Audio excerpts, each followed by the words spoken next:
Eh, joke lang naman daw kasi, attorney. O di, hindi ako joke mag-discuss eh. Diba? Opo. At saka, attorney, hindi ko rin maintindihan yung joke na laging reply na joke na yan eh. Why will you joke about, let's say, national security? Or why will you joke about rape in the first place? Yeah. Diba? Saka, Bakit mo Go ahead po, attorney. may pinanood ako sa'yo. Diba? Yung joke, yung pag sa face mask, maghugas ng gaas. Right, magugas na. Presidente ka eh. Iniidolo ka. Bawat sabihin, mula sa bibig mo, sinusunod ka eh. Tapos magsasabi ka na gano'n. Tapos, sasabihin ng mga tagapagsalita mo, joke, nililinis sa salita mo. Hindi dapat yun. O paano yun? Di ba yung butangero? Hindi ba yun? Dapat bang i-pression? Anong natin? Diyan, Timang Pipiya. Ano po ba yung role niyo sa PCO maliban sa pagiging butangera?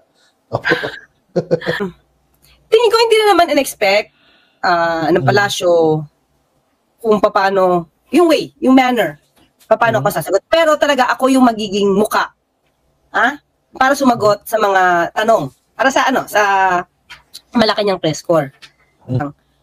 Baka lang nasasaktan sila kasi I just speak my mind. Based sa evidence. Lahat naman ang sinabi ko doon, may batayan naman ako eh.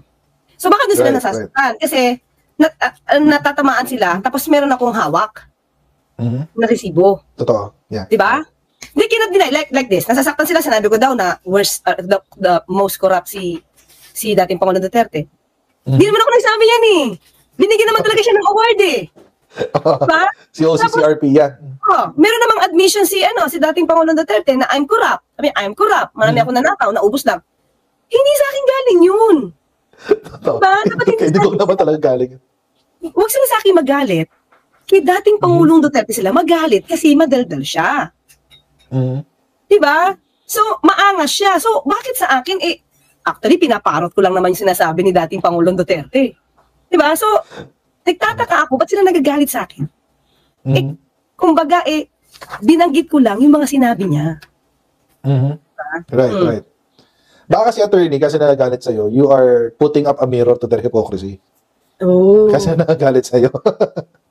Kasi nakikita nila. Hindi, kasi siguro sila nagagalit kasi hindi ko sinasabing joke yun. Siguro kung sinabi ko, nagjo-joke lang yan, baka matuwa sila sa akin.